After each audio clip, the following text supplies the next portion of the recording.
Hello ಮಕ್ಕಳ, good morning. ತಿಂಡಿ ತಿಂದ್ರ ಮಕ್ಕಳ? ಹಾಗೆ ಪಾಠಗಳನ್ನೆಲ್ಲ ಓದ್ತಾ ಇದ್ದೀರಲ್ವಾ? ಹಾಗೆ ಏನೇ ಡೌಟ್ ಇದ್ದರೂ ಕೇಳಬೇಕು ಅಂತ ಹೇಳಿದ್ದೀನಿ, ಕೇಳಬೇಕು ಆಯಿತಾ? ಈ ದಿನ ನಾವು ಕನ್ನಡ ಪಾಠವನ್ನು ಮಾಡೋಣ. ಕನ್ನಡ ಪಾಠ ಮಾಡೋಕ್ಕೆ ಮೊದಲು ಒಂದು ಪುಟ್ಟದಾದ ಒಂದು ಹಾಡನ್ನು ಹೇಳ್ಕೊಡ್ತೀನಿ. ಪ್ರತಿಯೊಬ್ಬರೂ ಕೇಳಿಸ್ಕೋಬೇಕು.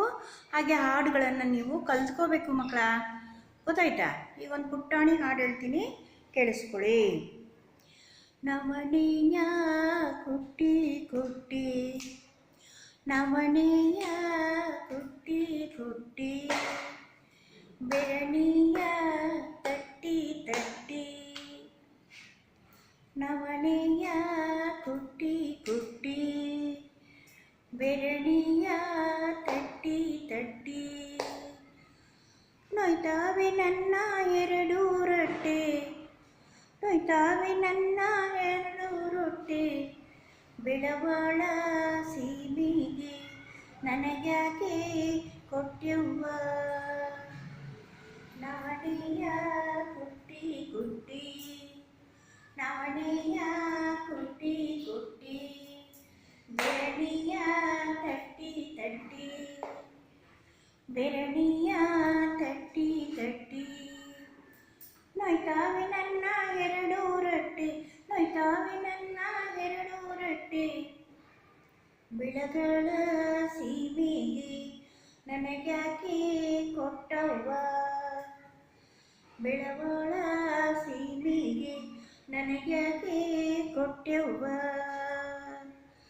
ಜೋಳವ ಕೊಯ್ದು ಕೊಯ್ದು, ಜೋಳವ ಕೊಯ್ದು ಕೊಯ್ದು, ನೋಯ್ತಾವೆ ನನ್ನ ರೊಟ್ಟೆ, ನೋಯ್ತಾವೆ ನನ್ನ ರೊಟ್ಟೆ, ಬೆಳವಾಳ ಸೀಮೆಗೆ ನನಗ್ಯಾಕೆ ಕೊಟ್ಟೆವ್ವ, ಬೆಳವಾಳ ಸೀಮೆಗೆ ನನಗ್ಯಾಕೆ ಕೊಟ್ಟೆವ್ವ, ನವಣೆಯ ಕುಟ್ಟಿ ಕುಟ್ಟಿ, ಬೆರಣಿಯ ತಟ್ಟಿ ತಟ್ಟಿ, ನೋಯ್ತಾವೆ ನನ್ನ ಎರಡು ರೊಟ್ಟೆ, ನೋಯ್ತಾವೆ ನನ್ನ ಎರಡು ರೊಟ್ಟೆ, ಬೆಳವಾಳ ಸೀಮೆಗೆ ನನಗ್ಯಾಕೆ ಕೊಟ್ಟೆವ್ವ, ಬೆಳವಾಳ ಸೀಮೆಗೆ ನನಗ್ಯಾಕೆ ಕೊಟ್ಟೆವ್ವ. ಅಲ್ಲ ಮಕ್ಕಳ, ಕೇಳಿಸ್ಕೊಂಡ್ರ? ಈಗ ಹೇಳಿದಂಥ ಹಾಡು ಏನು ಗೊತ್ತಾ? ನಾವು ಧಾನ್ಯದ ಬಗ್ಗೆ ಹೇಳಿದ್ದು, ಹೌದಲ್ವಾ? ಹಾಗೆ ಒಂದು ಹೆಣ್ಮಗುನ ಏನು ಮಾಡಿರ್ತಾರೆ ಈ ಹಾಡಲ್ಲಿ, ಒಂದು ಬೆಳವಳ ಸೀಮೆ ಅಂತಂದರೆ ನಮ್ಮ ಉತ್ತರ ಕರ್ನಾಟಕದಲ್ಲಿ ಈ ಧಾರವಾಡ ಬಯಲುಸೀಮೆ ಅಂತ ಹೇಳ್ತಾರಲ್ಲಿ, ಅಲ್ಲಿ ಏನಾಗಿರುತ್ತೆ, ಜೋಳದ ರೊಟ್ಟಿ, ನವಣೆ ರೊಟ್ಟಿ ಇದನ್ನೆಲ್ಲ ಮಾಡ್ತಾ ಇರ್ತಾರೆ.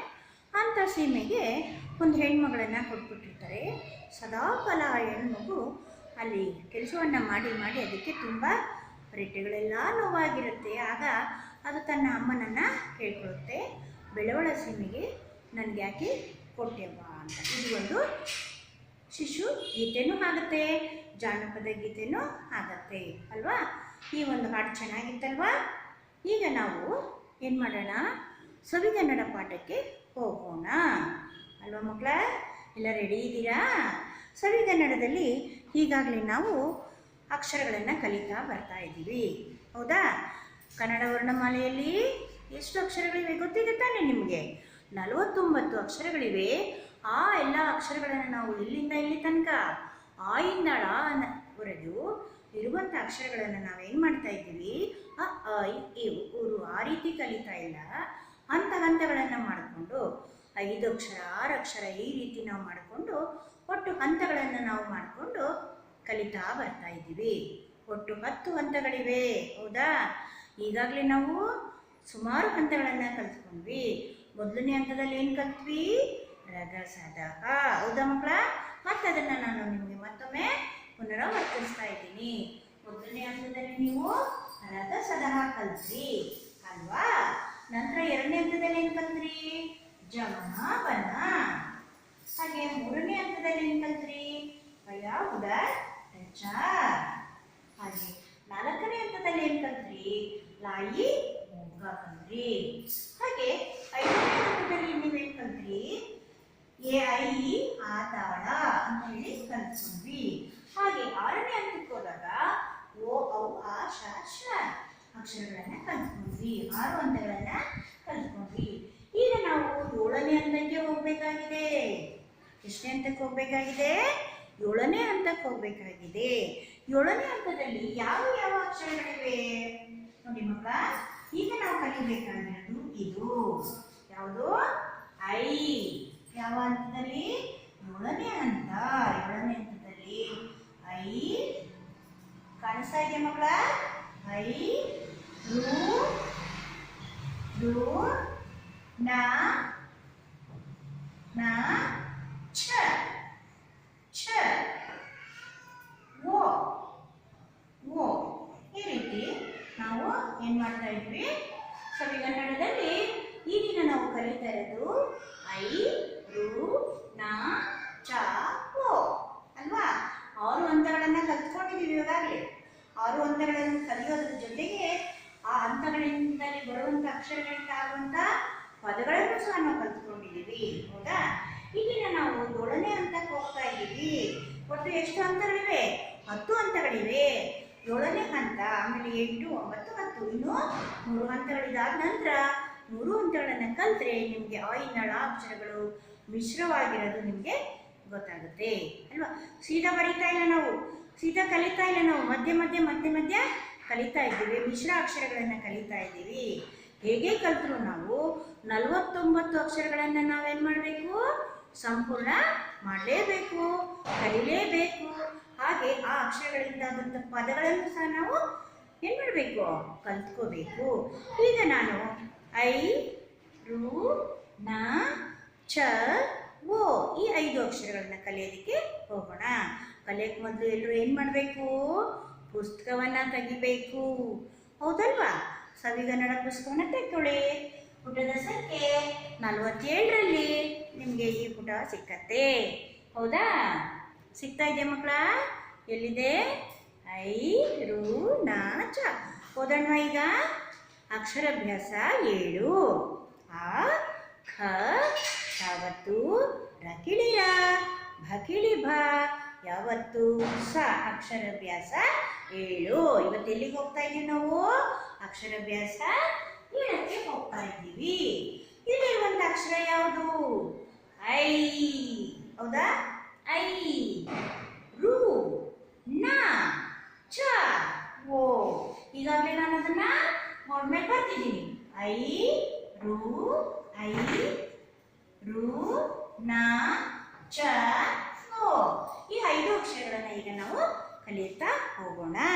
ಪಾಠ ಓದೋದಕ್ಕೆ ರೆಡಿ ಇದ್ದೀರಲ್ವಾ? ಪಾಠ ನಾನು ಓದೋಕ್ಕೆ ಶುರು ಮಾಡ್ತೀನಿ. ನೀವು ಅದನ್ನು ಬೆಟ್ಟಿಟ್ಕೊಂಡು ನೋಡ್ಕೋಬೇಕು. ಓಕೆನಾ ಮಕ್ಕಳ? ಓಕೆ. ಐ ರು ನ ಚ ಓ. ಐ ರು ನ ಚ ಓ. ಚಿತ್ರ ತೋರಿಸಿ ಪದ ಹೇಳಿಸಿ. ಐ ಐದಳ ಐದಳ. ರು ನ ಕಾಣ ಕಣ. ಓ ಓಣ ಮರ ಒಣ ಮರ. ಛ ಛ. ಹೌದಾ? ಇನ್ನೊಂದ್ಸಲ ಓದೋಣವಾ? ಚಿತ್ರ ತೋರಿಸಿ ಪದ ಹೇಳಿಸಿ. ಐ ಐದಳ ಐದಳ. ಐದಳ ಐದಳ. ರು ನ ಕಾಣ ಕಣ. ಓ ಓಣ ಮರ ಒಣ ಮರ. ಹೌದಾ? ಈಗ ನೋಡಿ, ಮೊದಲನೇ ಅಕ್ಷರಕ್ಕೆ ಅವ್ರು ಏನ್ ಮಾಡಿದ್ರು? ಐ ಅನ್ನೋದಕ್ಕೆ ಐದಳ ಪದವನ್ನ ರಚನೆಯನ್ನ ಮಾಡಿದ್ರು. ಹಾಗೆ ರುಗೆ ಹಾಗೇ ಬಿಟ್ರು. ರುಗೆ ಯಾವುದೇ ಒಂದು ಪದವನ್ನ ಅಲ್ಲಿ ಕೊಡ್ಲಿಲ್ಲ. ಮುಂದೆ ನಾವು ಸಾಕಷ್ಟು ಪದಗಳನ್ನ ಮಾಡ್ಕೊಂಡು ಹೋಗೋಣ. ನ ಅಕ್ಷರಕ್ಕೆ ಏನ್ ಮಾಡಿದ್ರು? ಇದು ಐ ಅಕ್ಷರಕ್ಕೆ ಆಯ್ತು. ಇದ್ಯಾವ ಅಕ್ಷರಕ್ಕೆ ಪದ ಆಯ್ತು? ರು. ಮುಂದೆ ಮಾಡೋಣ. ಯಾಕೆಂದ್ರೆ ಇಲ್ಲಿ ಚಿತ್ರ ತೋರಿಸ್ಬೇಕು ಅವರು ಅಲ್ವಾ? ಚಿತ್ರ ತೋರಿಸೋದಕ್ಕೋಸ್ಕರ ಯಾವುದಕ್ಕೆ ಚಿತ್ರ ರಚನೆ ಮಾಡಕ್ ಸಾಧ್ಯ ಅದಕ್ಕೆ ಮಾತ್ರ ಆಗಿದೆ. ರುಗೆ ಯಾವುದೇ ಚಿತ್ರವನ್ನು ಬರೆಯೋದಕ್ಕೆ ಸಾಧ್ಯ ಇಲ್ಲ. ನ ಅನ್ನೋದಕ್ಕೆ ಏನ್ ಮಾಡಿದ್ರು? ಕಣ. ಹೌದಾ? ಏನದು? ಕಣ. ಕಣ ಕಣ. ಛ ಚಾನು ಸಹ ಹಾಗೆ ಬಿಟ್ರು. ಹಾಗೆ ಓ ಛ ಐರು ನ ಛ ಹೋಗಿ ಏನ್ ಮಾಡಿದ್ರು ಒಣ ಮರ ಓ ನ ಇಂದಿನ ತರಗತಿಯಲ್ಲಿ ಕಲ್ತಿರೋ ಅಕ್ಷರಗಳಿವೆಲ್ಲ ನ ಮ ರ ಹೌದಾ ಐ ದ ಲ ಐ ಇಲ್ಲೇ ಬಂತು ಈ ಅಕ್ಷರದಲ್ಲಿ ದ ಎಲ್ಲಿಂದ ಬಂತು ಮೊದಲನೇ ಹಂತದಲ್ಲಿ ದ ತಗೊಂಡ್ವಿ ಹಾಗೆ ಲ ಎಲ್ಲಿದೆ ಐದನೇ ಹಂತದಲ್ಲಿ ಲ ಇದೆ ಈಗ ಐದಾಳ ಒಂದನೇ ಹಂತ ಐದನೇ ಹಂತ ಏಳನೇ ಹಂತ ಸೇರಿಸಿ ಐದಳ ಅನ್ನೋ ಒಂದು ಪದವನ್ನ ರಚನೆಯನ್ನ ಆಯ್ತು ಇನ್ನು ನಮಗೆ ಯಾವುದೇ ಒಂದು ಪದವನ್ನ ರಚನೆ ಮಾಡಿಲ್ಲ ಮುಂದಕ್ಕೆ ಮಾಡ್ತಾ ಹೋಗೋಣ ಕಣ ಕಣ ನೋಡಿ ಇಲ್ಲಿ ಕ ಎಲ್ಲಿದೆ ಯಾವ ಹಂತದಲ್ಲಿದೆ ಕ ನೋಡಿ ನಾಲ್ಕನೇ ಹಂತದಲ್ಲಿ ಕ ಇದೆ ಕ ಜೊತೆ ಇಲ್ಲಿರುವಂತಹ ಏಳನೇ ಹಂತದ ನಾವನ್ನ ತಗೊಂಡಾಗ ಕಣ ಅನ್ನೋ ಪದ ರಚನೆ ಆಯ್ತು ಇನ್ನು ಓ ಓ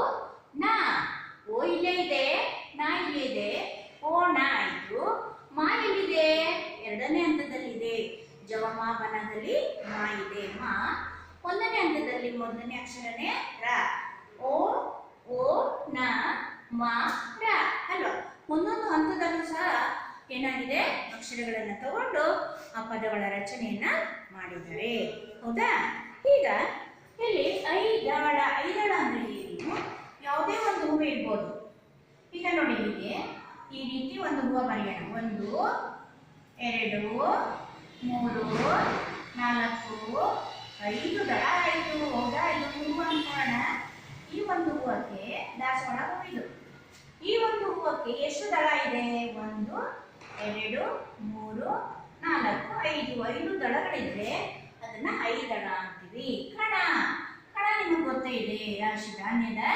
ರಾಶಿ ರಾಗಿ ಜೋಳ ಎಲ್ಲ ಬಿದ್ದಾಗ ಏನ್ ಮಾಡ್ತಾರೆ ಅದನ್ನ ಹೀಗೆ ರಾಶಿಯನ್ನ ಹಾಕ್ತಾರೆ ಹಾಗೆ ಇಲ್ಲಿ ಒಬ್ಬ ವ್ಯಕ್ತಿ ನಿಂತ್ಕೊಂಡು ಏನ್ ಮಾಡ್ತಾರೆ ಮೊರ ಇಟ್ಕೊಂಡು ಮೊರದಲ್ಲಿ ಏನ್ ಮಾಡ್ತಾರೆ ರಾಗಿಯನ್ನ ತೂರ್ತಾ ಇರ್ತಾರೆ ಅಲ್ವಾ ಇನ್ನು ಅದಕ್ಕೆ ಕಣ ಅಂತೀವಿ ಇನ್ನು ಒಣ ಮರ ಮರ ಅಂದ್ರೆ ಹೀಗಿರುತ್ತೆ ಹೌದಾ ಸಾಮಾನ್ಯವಾಗಿ ಹೀಗಿರುತ್ತೆ ಆದ್ರೆ ಈ ಮರದಲ್ಲಿ ಏನಾಗಿದೆ ಇದು ಒಣ ಮರ ನೋಡಿ ಇವೆಲ್ಲ ಎಲೆ ಎಲ್ಲ ಇದೆ ಆದ್ರೆ ಇಲ್ಲೇನಾಗಿದೆ ಕಡ್ಡಿಗಳು ಬರೀ ಕಡ್ಡಿಗಳಾಗೋಗಿದೆ ಅಂದ್ರೆ ಮರ ಎಲ್ಲ ಏನಾಗೋಗಿದೆ ಒಣಗೋಗ್ಬಿಟ್ಟಿದೆ ಮರ ಎಲ್ಲ ಏನಾಗಿದೆ ಇಲ್ಲಿ ಒಣಗೋಗಿದೆ ಈ ರೀತಿ ಮರಕ್ಕೆ ನಾವೇನಂತ ಕರಿತೀವಿ ಒಣ ಮರ ಅಂತೇಳಿ ಕರಿತೀವಿ ಹಿಂದಿನ ಒಂದು ಹಂತದಲ್ಲಿ ದಳ ಅನ್ನೋ ಪದ ಬಂದಿತ್ತು ದಳ ಅಂದ್ರೆ ಏನು ಎಲೆ ಅಂತ ಹೇಳಿದ್ದೆ ಹೌದಾ ಒಂದೇ ಒಂದು ದಳ ಇದ್ರೆ ಏಕದಳ ಅಲ್ವಾ 2 ಎಲೆಗಳಿದ್ರೆ ದ್ವಿದಳ ಹಾಗೆ 3 ಎಲೆಗಳಿದ್ರೆ ತ್ರಿದಳ ಹಾಗೆ ಇಲ್ಲಿ ಎಷ್ಟು ದಳಗಳಿದೆ 5 ದಳಗಳಿದೆ 5 ದಳಗಳಿದ್ದಾಗ ಐದಳ ಹಾಗೆ ದಳಗಳನ್ನ ಏಕ ದ್ವಿದಳ ತೃತೀಯ ಚತುರ್ಥ ಐದಳ ಪಂಚಮಿ ಅಂತ ಹೇಳ್ತೀವಲ್ಲ ಹಾಗೆ 5 ದಳ ಇದ್ರೆ ಐದಳ ಅಂತೀವಿ ಈಗ ನೋಡಿ ನಾನೊಂದು ಕೆಲವು ಹೂವನ್ನು ತೋರಿಸ್ತೀನಿ ಈಗ ನನ್ನ ಹತ್ರ ಇಲ್ಲಿ ಒಂದು ಎಲೆ ಇದೆ ಹೌದಾ ಇಲ್ಲಿ ಒಂದು ಎಲೆ ಇದೆ ನೋಡಿ ಈ ಒಂದು ಗಿಡದಲ್ಲಿ ಈ ಒಂದು ಸಸ್ಯದಲ್ಲಿ ಒಂದೊಂದೇ ಇದೆ ಇದಕ್ಕೆ ನಾವೇನು ಹೇಳ್ತೀವಿ ಇದು ಯಾವ ದಳದ ಸಸ್ಯ ಯಾವ ದಳದ ಸಸ್ಯ ಏಕದಳದ ಸಸ್ಯ ಯಾವ ದಳ ಮಕ್ಕಳ ಇದು ಏಕ ಏಕ ಏಕ ಅಂದ್ರೆ ಒಂದೇ ಒಂದು ಏಕದಳ ಯಾವುದಿದು ಏಕ ದಳ ಒಂದೇ ಒಂದು ದಳ ಇದೆ ನೋಡಿ ಅಲ್ವಾ ನೋಡಿ ಕಿತ್ತಿ ತೋರಿಸ್ತಾ ಇದ್ದೀನಿ ನಾನು ಇದು ಏಕದಳ ನೋಡಿ ಈಗ ಇದು ಪುಟಾಣಿ ಎಲೆ ಆಯಿತು ಕಾಣಿಸ್ತಾ ಇದೆ ನಿಮಗೆ ಗರಿಕೆ ಹುಲ್ಲಿರುತ್ತಲ್ಲ ಮನೆಯಲ್ಲಿ ಅದು ಸಹ ಏಕದಳ ಹಾಗೆ ಇನ್ನೊಂದು ಎಲೆ ತೋರಿಸ್ತೀನಿ ಗಿಡದಲ್ಲಿ ಒಂದೇ ಒಂದು ಎಲೆ ಇದೆ ಹೌದಾ ಹೂ ಸಹ ಇರ್ಬೋದು ಎಲೆ ಆಗಿರ್ಬೋದು ಇದು ಒಂದೇ ಒಂದಿದೆ ಈ ಒಂದು ಎಲೆಗೆ ನಾವೇನಂತ ಕರಿತೀವಿ ಮತ್ತೊಮ್ಮೆ ಹೇಳಿ ಏಕದಳ ಏನಿದು ಏಕದಳ ಹಾಗೆ ಮತ್ತೊಂದು ಎಲೆನ ತೋರಿಸ್ತೀನಿ ಯಾವ ಎಲೆ ಇದು ಬಾಟ್ಲಲ್ಲೆಲ್ಲ ಹಾಕೊಂಡಿರ್ತೀರ ನೀವು ಮನಿ ಪ್ಲಾಂಟ್ ಎಲೆ ಬಳ್ಳಿ ಸಸ್ಯ ಹೌದಾ ಇದು ಸಹ ಏಕದಳ ಇದು ಸಹ ಈ ಎಲೆನೂ ಸಹ ಏಕದಳ ಹಾಗೆ ಪುಟಾಣಿ ಎಲೆಗಳನ್ನ ತೋರಿಸ್ದೆ ಇದು ಸಹ ಏಕದಳ ಈಗ ನಾನು ಇಲ್ಲಿ ತೋರಿಸ್ತಂತ ಎಲೆಗಳೆಲ್ಲನೂ ಎಂಥ ದಳಗಳು ಏಕದಳ ಒಂದೇ ಒಂದು ಎಲೆ ಇರೋದ್ರಿಂದ ಇದನ್ನ ನಾವೇನಂತ ಕರಿತೀವಿ ಏಕದಳ ಗೊತ್ತಾಯ್ತಾ ಮಕ್ಕಳ ದಳ ಅಂದ್ರೇನು ಎಳೆ ಎಲೆ ಎಳೆನೂ ಆಗುತ್ತೆ ಎಲೆನೂ ಆಗತ್ತೆ. ಹೂವಿದ್ರೆ ಹೂವಲ್ಲೂ ಸಹ ಏಕದಳಗಳು ಇರುತ್ತೆ. ಆಗ ನಾನು ಮತ್ತೊಮ್ಮೆ ಎಲೆಯನ್ನು ತೋರಿಸ್ತೀನಿ ನೋಡಿ.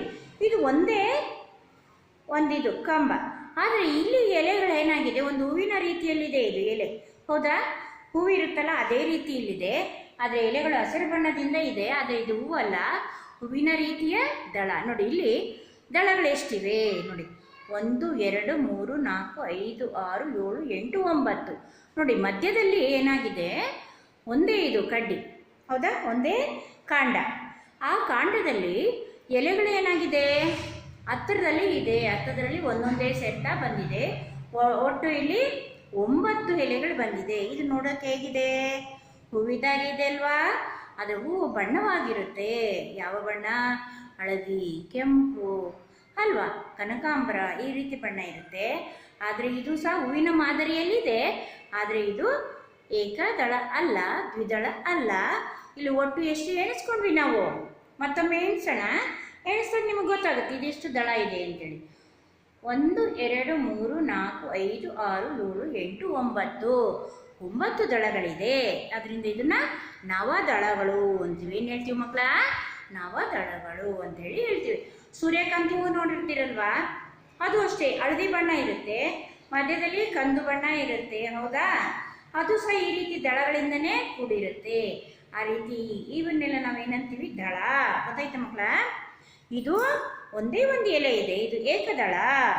ಇದು ಸಹ ಒಂದೇ ಒಂದು ಎಲೆ ಇದೆ, ಏಕದಳ. ಹಾಗೆ ಇಲ್ಲಿರುವ ಎಲೆಗಳಲ್ಲೂ ಸಹ ಒಂದೊಂದೇ ದಳಗಳಿದೆ. ಇಲ್ಲಿರುವ ಸಸ್ಯದಲ್ಲೂ ಸಹ ಒಂದೊಂದೇ ಇದೆ. ಆದ್ದರಿಂದ ಇದು ಸಹ ಏಕದಳ ಸಸ್ಯ. ಇವೆಲ್ಲವೂ ಸಹ ಏಕದಳ. ಆದರೆ ಇದು 9 ದಳ ಇದೆ. 9 ದಳ ಇರೋದ್ರಿಂದ ನವದಳ. ಎಂಥ ದಳ ಇದು, ನವದಳ.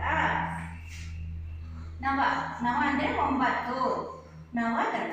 9 ದಳಗಳುಳ್ಳ ಎಲೆ, 9 ದಳಗಳುಳ್ಳ ಎಲೆ ಇದು ಹೌದಾ ಮಕ್ಕಳ. ನವದಳ ಅಂತ ಹೇಳ್ತೀವಿ. ಹಾಗೆ ಪುಸ್ತಕದಲ್ಲಿ ನಿಮಗೆ 5 ದಳ ಅಂತ ಕೊಟ್ಟಿದ್ದಾರೆ. ಹಾಗೆ ನೋಡಿ ಗುಲಾಬಿ ಹೂವಿನ ಚಿತ್ರ ತೋರಿಸ್ತೀನಿ. ಗುಲಾಬಿ ಹೂವಲ್ಲೂ ಅಷ್ಟೇ ನೋಡಿ, ದಳಗಳು ಜಾಸ್ತಿ ಇರುತ್ತೆ ಹೌದಾ. ಒಂದಿದೆಯಾ, 2 ಇದೆಯಾ, ಇಲ್ಲ. ಅದನ್ನು ಬಿಚ್ಚುತ್ತಾ ಹೋದರೆ ದಳಗಳು ಬರ್ತಾನೇ ಇರುತ್ತೆ. ಎಲೆಗಳನ್ನೆಲ್ಲ ಕಿತ್ತಾಕ್ತೀವಲ್ಲ ನಾವು ದಳನ. ಆದ್ದರಿಂದ ಇದು ಗುಲಾಬಿ ಬಂದು ಏಕದಳನೂ ಅಲ್ಲ, ದ್ವಿದಳನೂ ಅಲ್ಲ, ತ್ರಿದಳನೂ ಅಲ್ಲ, ನವದಳನೂ ಅಲ್ಲ, ಬಹುದಳ. ಬಹು ಜಾಸ್ತಿ ಇದೆ, ಆದ್ದರಿಂದ ಇದು ಬಹುದಳ. ನೋಡಿ ಇಲ್ಲೊಂದು ಗುಲಾಬಿ ಇದೆ ಅಲ್ವಾ, ಇದು ಸಹ ಬಹುದಳದ ಹೂವು. ಇದು ಸಹ ಬಹುದಳದ ಹೂವು. ಇನ್ನು ನಿಮ್ಮ ಮನೆಯಲ್ಲಿ ದಾಸವಾಳ ಹೂವು ಬಿಟ್ಟಿರುತ್ತೆ ಹೌದಾ.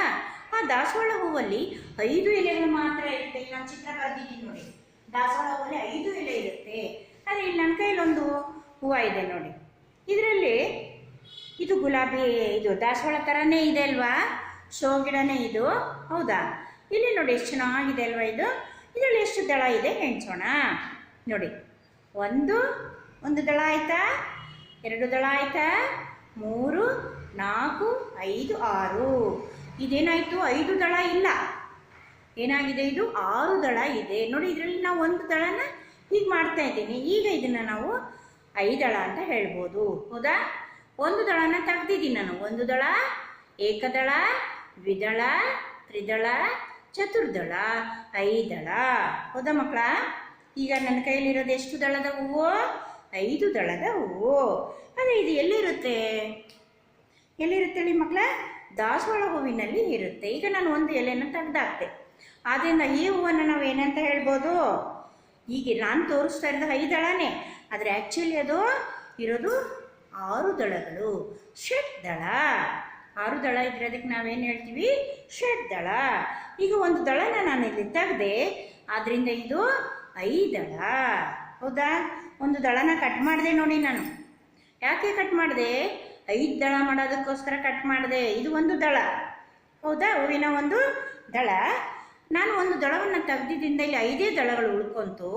5 ದಳಗಳಿದ್ದರೆ ಇದನ್ನು ನಾವೇನಂತ ಕರಿತೀವಿ, 5 ದಳ. ಏನು ಹೇಳ್ತೀವಿ ಮಕ್ಕಳ, 5 ದಳ. ಇಲ್ಲಿ ನೋಡಿ ಪದ ಆಗಿದೆ, 5 ದಳ. 5 ಏನಾಗಿದೆ ಪದ, 5 ದಳ ಅಂತ ಆಗಿದೆ ಹೌದಾ ಮಕ್ಕಳ. 5 ಇದ್ರೆ 5 ದಳ. ಆದರೆ ಪೂರ್ತಿ ಇಲ್ಲಿ ನಾನೇನು ಕಟ್ ಮಾಡಿಲ್ಲ, ಹೌದಾ? ಇಲ್ಲಿ ನೋಡಿ, ಕಾಣ್ತಾ ಇದೆಯಲ್ಲ ನಿಮಗೆ? 6 ದಳಗಳು ಕಾಣಿಸ್ತಾ ಇದೆಯಾ? 1 2 3 4 5 6 ದಳಗಳಿದೆ. 6 ದಳಗಳಿದ್ರೆ ಷಡ್ದಳ. ಏನು ಹೇಳ್ತೀವಿ ಮಗ? ಷಡ್ದಳ. ಷ ಟ ದ ಳ. ಷಡ್ದಳ. 6 ದಳಗಳಿದ್ರೆ ನಾವೇನು ಹೇಳ್ತೀವಿ ಮಕ್ಕಳ? ಷಡ್ದಳ. ಈಗ 5 ದಳ ಅನ್ನೋದಕ್ಕೆ ಅರ್ಥ ಆಗಿರ್ಬೇಕು ನಿಮಗೆ, ಹೌದಾ? ಹಾಗಾದರೆ ಇದೇನು? 5 ದಳ. ಇದೇನಿದು? 5 ದಳ. ಈ ಹೂವು ಬಂದು ಕಟ್ ಮಾಡಿದ್ದೀನಿ, ಆದ್ದರಿಂದ ಇದು ಷಡ್ದಳ. ಇದರಲ್ಲಿ ಕಟ್ ಮಾಡಿದೆ ಅಲ್ವ ನಾನು, ಅದರಿಂದ 5 ದಳ ಮಾಡಿದೆ. ಇಲ್ಲಿ ಷಡ್ದಳ. ಅದೇ ಗುಲಾಬಿ ಹೂವು ಬಹುದಳ. ಗುಲಾಬಿ ಹೂವು ಬಂದೇನು? ಬಹುದಳ. ಹಾಗೆ ಇದು 9 ದಳಗಳಿದೆ, ಆದ್ದರಿಂದ ಇದು ನವದಳ. ಇದು ಒಂದೇ ಒಂದಿದೆ, ಇದು ಏಕದಳ. ಹಾಗೆ ಸಣ್ಣ ಎಲೆಯನ್ನು ತೋರಿಸ್ತೇನೆ ನಾನು ನಿಮಗೆ, ಹೌದಾ? ಸಣ್ಣ ಎಲೆನೂ ನಾನು ನಿಮಗೆ ತೋರಿಸ್ತೆ.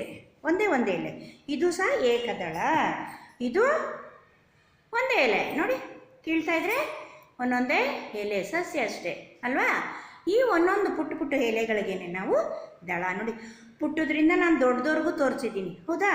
ಇದು ಪುಟಾಣಿ ಏಕದಳ. ಇದು ಅದಕ್ಕಿಂತ ಸ್ವಲ್ಪ ದೊಡ್ಡ ಏಕದಳ, ಅದಕ್ಕಿಂತ ದೊಡ್ಡ ಏಕದಳ. ಇದು ಎಷ್ಟೊಂದು ದಳಗಳಿದೆ. ಎಷ್ಟೊಂದು ಅಂದರೆ ಎಷ್ಟು? 9. ಆದ್ದರಿಂದ ಇದು ನವದಳ, ಹೌದಾ? ಏನಾಯ್ತು? ಇದು ನವದಳ. ಹಾಗೆ ಹೂವಲ್ಲಿ ನಾನು ಯಾವ್ದು ತೋರಿಸ್ದೆ? ಒಂದು ದಳವನ್ನು ತೆಗೆದು ಇದನ್ನು 5 ದಳ ಮಾಡಿದೆ. ಇದನ್ನು ನಾನು ಷಡ್ದಳ. 6 ದಳಗಳಿದೆ, ಇದು ಷಡ್ದಳ ಅಂತ ಹೇಳಿ ಆಯಿತು, ಹೌದಾ? ಈಗ ನಾನು ಅಷ್ಟು ದಳಗಳನ್ನು ತೋರಿಸ್ದೆ, ಅದರಿಂದ ಇದೆ ಒಂದಿದ್ರೆ ದಳ. ಹಾಗೆ ಸಂಖ್ಯೆಗಳು ಹೆಚ್ಚಾಗ್ತಾ ಹೋದರೆ ಏಕದಳ, ದ್ವಿದಳ, ತ್ರಿದಳ. ಹಾಗೆ ಶಿವನಿಗೆ ಅರ್ಚನೆ ಮಾಡ್ತೀವಲ್ಲ ಎಲೆ, ಏನು? ಬಿಲ್ವಪತ್ರೆ ತ್ರಿದಳ. ಅದು ಬರದೇನೆ 3 ಕವಲಾಗಿ ಬಂದಿರುತ್ತೆ, ತ್ರಿದಳ, ಹೌದಾ? ನಾವು ಯಾವುದು ಶಿವಲಿಂಗಕ್ಕೆ ಅರ್ಚನೆಯನ್ನು ಮಾಡಿದಾಗ ತ್ರಿದಳದ ಬಿಲ್ವಾರ್ಚನೆಯನ್ನು ಮಾಡ್ತೀವಿ. ಬಿಲ್ವಪತ್ರೆ ತ್ರಿದಳ ಆಗಿರುತ್ತೆ. ಈ ರೀತಿ ನಾವು ಪಾಠದಲ್ಲಿ ಮೊದಲನೇ ಚಿತ್ರ ಬಂದು 5 ದಳ. 5 ದಳಕ್ಕೆ ನಾನು ಇವಾಗ ನಿಮ್ಗೆ ಏನು ತೋರಿಸ್ದೆ? ಹೂವನ್ನು ತೋರಿಸ್ದೆ ನೋಡಿ. ಇದು 5 ದಳ ಅಲ್ವಾ ಮಕ್ಕಳ? ಅರ್ಥ ಆಯ್ತು ಈಗ? 5 ದಳ ಅಂದರೆ 5 ದಳಗಳಿದ್ರೆ 5 ದಳ. ಇನ್ನು ರುಗೆ ಯಾವುದೇ ಒಂದು ಏನೋ ಪದ ರಚನೆ ಆಗಿಲ್ಲ, ಇನ್ನು ಕಣ. ಈಗ ರೈತರು ಏನು ಮಾಡ್ತಾರೆ? ರಾಗಿ ಆಗ್ಬೋದು, ಭತ್ತ ಆಗ್ಬೋದು, ಜೋಳ, ನವಣೆ ಎಲ್ಲವನ್ನೂ ಏನು ಮಾಡ್ತಾರೆ? ಬೆಳೆ ಬಂದಾಗ ಅದನ್ನು ಒಂದು ಧಾನ್ಯದ ರಾಶಿಯನ್ನು ಮಾಡ್ತಾರೆ. ಧಾನ್ಯದ ರಾಶಿಯನ್ನು ಮಾಡಿಬಿಟ್ಟು ಅದನ್ನೇನು ಮಾಡ್ತಾರೆ? ಕ್ಲೀನ್ ಮಾಡಬೇಕಾದ್ರೆ ಕಣಕ್ಕೆ ಹಾಕಿದ್ದೀವಿ ಅಂತ ಹೇಳ್ತಾರೆ. ಹಾಗೇನು ಮಾಡ್ತಾರೆ? ಅವರು ಮೊರವನ್ನು ಇಟ್ಕೊಂಡು ಈ ರೀತಿ ಮೊರದಿಂದ ಈ ರೀತಿ ಮಾಡ್ತಾರೆ. ಆವಾಗ ಏನಾಗುತ್ತೆ? ರಾಗಿ ಕಣ, ಜೋಳದ ಕಣ, ಭತ್ತದ ಕಣ ಯಾವುದೇ ಆಗ್ಬೋದು. ಈ ರೀತಿ ಮಾಡಿದಾಗ ಧಾನ್ಯದ ರಾಶಿಯನ್ನು ನಾವೇನಂತ, ಕೆಳಗಡೆ ಧಾನ್ಯ ಇರುತ್ತೆ, ಈಗ ಎತ್ಕೊಂಡು ಈ ರೀತಿ ತೂರ್ತಾ ಇರ್ತಾರೆ. ಅದಕ್ಕೆ ತೂರೋದು ಅಂತಲೂ ಹೇಳ್ತಾರೆ. ರೈತ ಏನು ಮಾಡ್ತಾರೆ? ಒಂದು ಮೊರದಿಂದ ಈ ರೀತಿ ತೂರ್ತಾ ಅದನ್ನು ಮಾಡ್ತಾರೆ.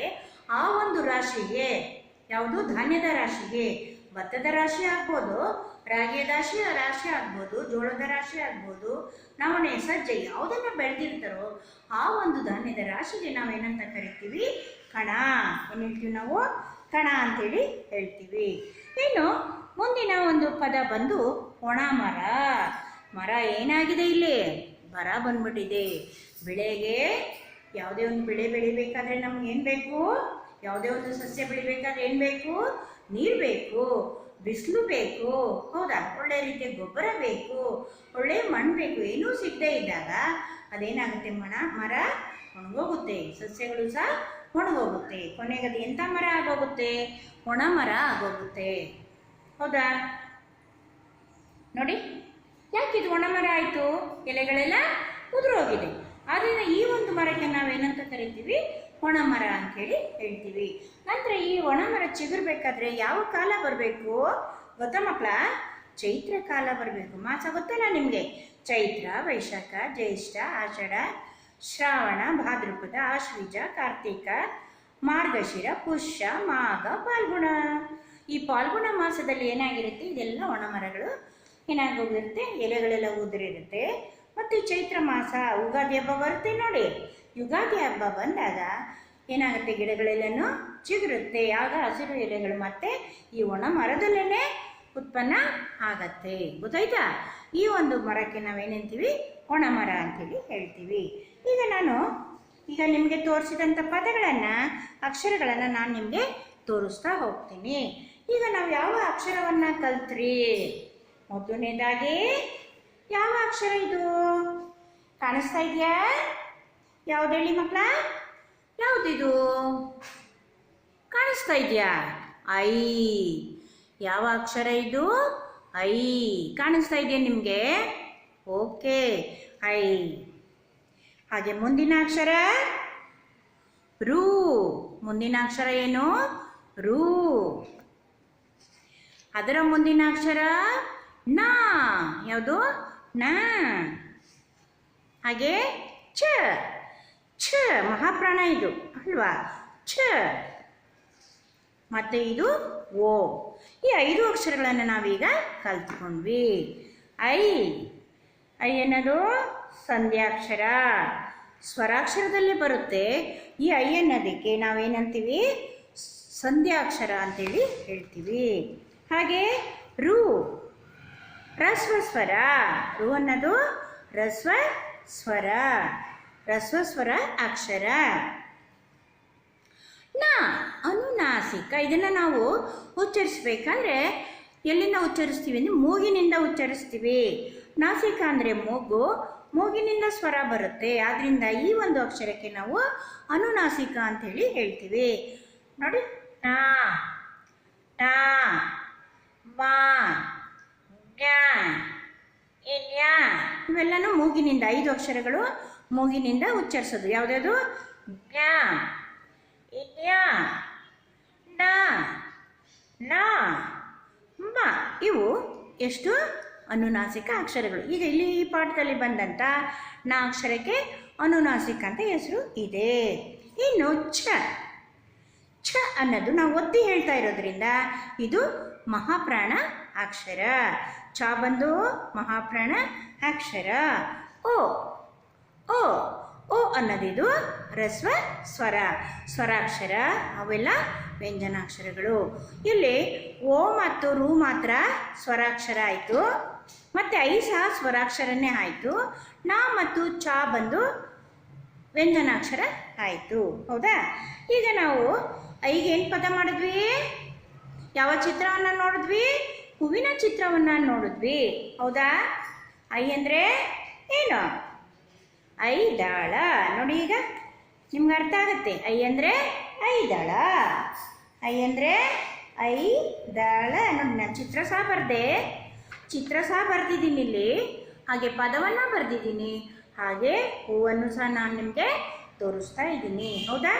ಚಿತ್ರದಲ್ಲಿ ನೋಡಿ, 5 ದಳಗಳನ್ನು ಕೊಟ್ಟು 5 ದಳ ಆಗಿದೆ. ಹೌದಾ? ಹಾಗೆ ಇಲ್ಲಿ 5 ದಳ ಅನ್ನೋ ಪದಕ್ಕೆ 5 ದಳದ ಹೂವನ್ನು ಸಹ ಇಲ್ಲಿ ತೋರಿಸಿದೆ. ಹಾಗಾದರೆ ಈ ಪದ ಯಾವುದು? ಯಾವುದು ಮಕ್ಕಳ? 5 ದಳ, 5 ದಳಗಳುಳ್ಳ ಹೂವು. ಆದ್ದರಿಂದ ಇದು 5 ದಳ. ಇನ್ನು ಕಣ. ಮುಂದಿನ ಏನು ಪದ? ಕಣ. ನೋಡಿ, ಧಾನ್ಯಗಳನ್ನೆಲ್ಲ ರಾಶಿ ಹಾಕಿರ್ತಾರೆ. ರಾಶಿ ಹಾಕಿ ಹೀಗಿರುತ್ತೆ. ಈ ರೀತಿ ಇದ್ದಾಗ ಈ ಒಂದು ಪದಕ್ಕೆ ಈ ಒಂದು ರಾಶಿಗೆ ನಾವೇನಂತ ಕರಿತೀವಿ? ಕಣ. ಏನು ಹೇಳ್ತೀವಿ ಮಕ್ಕಳ? ಕಣ ಅಂತ ಹೇಳ್ತೀವಿ. ನೀವು ಬೆಳೆಗಳನ್ನು ಬಂದಾಗ ನಿಮ್ಮ ತಂದೆ ತಾಯಂದಿರು ರೈತರಲ್ವೇ, ಹಾಗಾಗಿ ಕಣವನ್ನು ನೋಡೇ ಇರ್ತೀರಾ. ಈಗಲೇ ಚಿತ್ರದಲ್ಲೂ ಸಹ ನೀವು ತಿಳ್ಕೊಳ್ಳಿ. ಕಣ. ಇನ್ನು ಒಣ ಮರ. ಮುಂದಿನ ಪದ ಯಾವುದು? ಒಣ ಮರ. ಕಾಣ್ತಾ ಇದೆಯಾ? ಓಣ ಮರ, ಒಣ ಮರ. ಈ ಒಂದು ಮರದಲ್ಲಿ ಯಾವುದೇ ರೀತಿಯ ಎಲೆ ಇಲ್ಲ, ಬರೀ ಕಾಂಡಗಳು ಏನಾಗಿದೆ? ಕವಲಾಗಿ ಕವಲೊಡೆದಿದೆ. ಆದ್ದರಿಂದ ಈ ಮರ ಹಸಿರು ಮರ ಅಲ್ಲ. ಎಲೆಗಳು ಹಸಿರಾಗಲಿ, ಹಣ್ಣಾಗಲಿ, ಹೂವಾಗಲಿ ಯಾವುದೇ ರೀತಿ ಏನೂ ಬಿಟ್ಟಿಲ್ಲ, ಒಣ ಮರವಾಗಿ ನಿಂತಿದೆ. ಈ ಒಂದು ಪದಕ್ಕೆ, ಅಕ್ಷರಕ್ಕೆ, ಓ ಅಕ್ಷರಕ್ಕೆ ಏನು ಮಾಡಿದ್ವಿ ನಾವು? ಓಣ ಮರ. ಏನು ಮಾಡಿದ್ವಿ? ಓ ಅಕ್ಷರಕ್ಕೆ ಓಣ ಮರ. ಯಾವ ಅಕ್ಷರಕ್ಕಿದು? ಓನ ಅಕ್ಷರಕ್ಕೆ ಒಣ ಮರ. ನೋಡಿ, ಒಣಗಿದ್ದಂಥ ಮರ. ಓ ಅಕ್ಷರಕ್ಕೆ ಇದಾಯಿತು ಅಲ್ವಾ? ಆಮೇಲೆ 5 ದಳ ಮಾಡಿದ್ದು ಯಾವ ಅಕ್ಷರಕ್ಕೆ ನಾವು? 5 ದಳ ಮಾಡಿದ್ದು ಯಾವುದಕ್ಕೆ? ಐ ಅನ್ನೋ ಅಕ್ಷರಕ್ಕೆ ನಾವು ಐದಳವನ್ನು ಮಾಡಿದ್ವಿ. ಹೌದಾ? ಐ ಅನ್ನೋ ಅಕ್ಷರಕ್ಕೆ ನಾವೇನು ಮಾಡಿದ್ವಿ? ಐದಳದ ಪದ, ಐದಳಕ್ಕೆ ಚಿತ್ರ, ಐದಳಕ್ಕೆ ನೈಜ ಹೂವು, ನಿಜವಾದ ಹೂವಿದು. ಹೌದಾ? ನಿಜವಾದ ಹೂವು, 5 ದಳದ ಹೂವು. ಇನ್ನು ಕ ಅಕ್ಷರಕ್ಕೆ ಕಣ. ಕ ಅಕ್ಷರಕ್ಕೆ ಏನು ಮಾಡಿದ್ವಿ? ಕಣ ಅನ್ನೋ ಪದವನ್ನು ಮಾಡಿದ್ವಿ. ಹಾಗೆ ಚ ಅನ್ನೋದಕ್ಕಾಗಲಿ ರು ಅನ್ನೋದಕ್ಕೆ ಆಗಲಿ ನಾವೇನು ಮಾಡಿಲ್ಲ. ಹೌದಾ? ಏನು ಮಾಡಿಲ್ಲ? ಚಿತ್ರಗಳನ್ನು ರಚನೆ ಮಾಡಿಲ್ಲ, ಹಾಗೆ ಪದಗಳನ್ನು ರಚನೆಯನ್ನು ಮಾಡಿಲ್ಲ. ಆದರೆ ಮುಂದಿನ ಒಂದು ಪುಟದಲ್ಲಿ ಇವುಗಳ ರಚನೆ ಆಗೋದು ಗೊತ್ತಾಗುತ್ತೆ. ನೋಡಿ, ಇನ್ನೂ ಒಂದಿದೆ ನನ್ನ ಹತ್ರ. ಓ ಧೈರ್ಯ ಎಲೆ, ನೋಡೋಣ, ಹೇಳಿ ಯಾವುದಲ್ಲ ಇದು? ನೋಡೋಣ, ಲಾಸ್ಟಲ್ಲಿ ಹೇಳ್ತಿರೋ ಇಲ್ವೋ ಅಂತೇಳಿ ಇದೊಂದು ಹಾಗೆ ಇಟ್ಕೊಂಡಿದ್ದೆ. ಇದೇನಪ್ಪ ಇದು? ಒಳ್ಳೆ ಆವಿದ್ದಾಗಿದೆ ಅಂದರೆ ಇದು ಸಹ ಏಕದಳ. ಗೊತ್ತಾಯ್ತಾ ಮಕ್ಕಳ? ಎಲ್ಲ ಸೈಜಲ್ಲೂ ತೋರಿಸಿದ್ದೀನಿ ನಾನೀಗ. ನಾನು ಪುಟಾಣಿ ಏಕದಳ, ದೊಡ್ಡ ಏಕದಳ, ಉದ್ದನಾಗಿರುವಂಥ ಏಕದಳ, ಹಾಗೆ ಅಗಲವಾದ ಏಕದಳ, ಹಾಗೆ ಅಗಲ ಮತ್ತು ಉದ್ದ ಇರುವಂಥ ಏಕದಳ, ಹಾಗೆ ನವದಳ, ನೋಡಿದ್ರ? ಮತ್ತೆ ಐದಳ, ಹಾಗೆ ಷಟ್ದಳ. ನೋಡಿ, ಇದನ್ನೆಲ್ಲ ನಾನು ಹೀಗೆ ಸೇರಿಸ್ಕೊಂಬಿಟ್ಟು ಈಗ ಮಾಡಿದ್ರೆ ಇದೊಂದು ಹೂವಿನ ಗುಂಚನೂ ಆಗತ್ತೆ. ಹೌದಾ? ಹೂಗುಂಚ ಯಾರಿಗಾದ್ರೂ ಪ್ರೆಸೆಂಟ್ ಮಾಡಬೇಕು, ಯಾರಿಗಾದ್ರೂ ಬರ್ತಡೇ ಅಂತಿದ್ದಾಗ ನಾವೇನು ಮಾಡ್ಬೋದು? ಈ ರೀತಿ ಹೂವು ಮತ್ತು ಎಲೆಗಳನ್ನು ಸೇರಿಸಿ ನಾವು ಅವ್ರಿಗೆ ಗಿಫ್ಟ್ ಥರ ಕೊಟ್ಟರೆ ಹೂಗುಂಚ ಆಗತ್ತೆ. ಹೌದಾ? ಹೌದಾ ಮಕ್ಕಳ? ನೋಡಿ, ಅಷ್ಟು ಸೇರಿಸಿದಾಗ ಎಷ್ಟು ಬ್ಯೂಟಿಫುಲ್ಲಾಗಿ ಕಾಣ್ತಾ ಇದೆಯಲ್ಲ. ಇದರಲ್ಲಿ ಎಲ್ಲ ದಳಗಳು ಇದೆ. ಚೆನ್ನಾಗಿದೆ ಅಲ್ವಾ ಮಕ್ಕಳ? ಇದು ಮುಡ್ಕೊಳಕ್ಕಾಗತ್ತಾ? ಇಲ್ಲಲ್ವಾ? ಯಾರಿಗಾದ್ರೂ ನೀವು ಬರ್ತಡೇ ಆದಾಗ ತೊಗೊಂಡೋಗಿ ಹೀಗೆ ಕೊಡಿ, ಅವರು ಇಟ್ಕೋತಾರೆ. ಎಷ್ಟು ಬ್ಯೂಟಿಫುಲ್ಲಾಗಿ ಕಾಣ್ತಾ ಇದೆ ನೋಡಿ, ಅಲ್ವಾ? ಹಸಿರು ಹೂವಿನ ನಡುವೆ ಕೆಂಪು, ಹಸಿರು ಎಲೆಗಳ ನಡುವೆ ಕೆಂಪು ಹೂವು ಭಾಳ ಬ್ಯೂಟಿಫುಲ್ಲಾಗಿ ಕಾಣ್ತಾ ಇದೆ. ಈ ಪಾಠ ನಿಮ್ಗೆ ಅರ್ಥ ಆಗಿದೆ ಅನ್ಕೊತೀನಿ. ಯಾವುದು? ಈ ಪದಗಳ ರಚನೆ ಆಗಿರೋದು. ಹೌದಾ? ಈಗ ಇದಿಷ್ಟು ನೀವು ಕಲ್ತ್ಕೊಂಡ್ರಿ. ಹಾಗೆ ಮುಂದಿನ ಪುಟಕ್ಕೆ ಹೋದಾಗ ಅದ್ರ ಬಗ್ಗೆ ನೀವೇನು ಮಾಡಬೇಕು? ಅಕ್ಷರಗಳನ್ನು ಬರೆಯೋದಕ್ಕೆ ಬರಬೇಕು. ಈಗ ಬರೀ ನೋಡಿದ್ರಿ, ತಿಳ್ಕೊಂಡ್ರಿ. ಈಗ ನೀವೇನು ಮಾಡಬೇಕು? ಬರೀಬೇಕು. ಐ ಐ ಅನ್ನೋ ಅಕ್ಷರ ಈಗಾಗಲೇ ನಿಮಗೆ ಗೊತ್ತಿದೆ. ಹೌದಾ? ಐ ಅನ್ನೋದು ಎಂಥ ಅಕ್ಷರ? ಸಂಧ್ಯಾಕ್ಷರ. ಸ್ವರಾಕ್ಷರದಲ್ಲೇ ಬರುತ್ತೆ. ಇದು ಒಂದು ಸಂಧ್ಯಾಕ್ಷರ. ಐ ಐಯನ್ನು ನೀವೇನು ಮಾಡಬೇಕು? ಅದೇ ರೀತಿ ಈಗ ನೀವು ತಿದ್ದಬೇಕು. ಆಮೇಲೆ ನಾನು ತಿದ್ಬಿಟ್ಟು ನಿಮಗೆ ತೋರಿಸ್ತೀನಿ. ರು, ನ, ಛ, ಓ, ಈ ರೀತಿ ನೀವು ದುಂಡಾಗಿ ಬರಿಬೇಕು ಅಕ್ಷರಗಳನ್ನು. ಹೌದಾ? ಹೇಗಂದ್ರೆ ಹಾಗೆ ಬರೆಯೋದಲ್ಲ. ಈಗ ನಾನು ಬರೆದು ತೋರಿಸ್ತೀನಿ ನೋಡಿ. ಇದೇ ರೀತಿ ನೀವು ಅಕ್ಷರನ ಬರೀಬೇಕು. ಇದನ್ನ ನಾನು ಏನು ಮಾಡ್ತಾ ಇದ್ದೀನಿ? ಈಗ ಅಳಿಸ್ತಾ ಇದ್ದೀನಿ. ಗೊತ್ತಾಯ್ತು ಮಕ್ಕಳ? ಐಯನ್ನು ಬರಿಬೇಕಾದ್ರೆ ನೀವೇನು ಮಾಡಬೇಕು? ನಿಧಾನಾಗಿ ನೋಡಿ, ಹೀಗೆ ಇದೇ ಹೀಗೆ ಬರಬೇಕು.